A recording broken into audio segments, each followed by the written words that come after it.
In this video, I will show you how to download Adobe Creative Cloud for free on your PC or Mac. First, open your browser and search for Adobe Creative Cloud Free. Open the official Adobe website from the search results. Select your country if prompted, then click Start Free Trial. Next, you'll see two plan options: Individual and Business.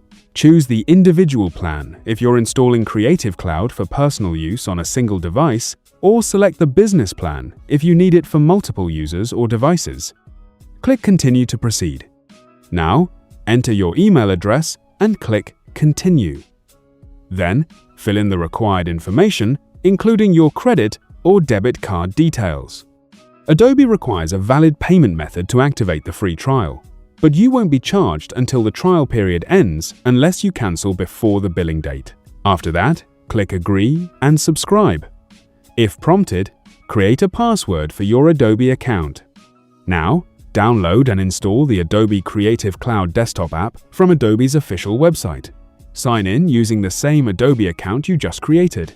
Once you're signed in, open the Apps section.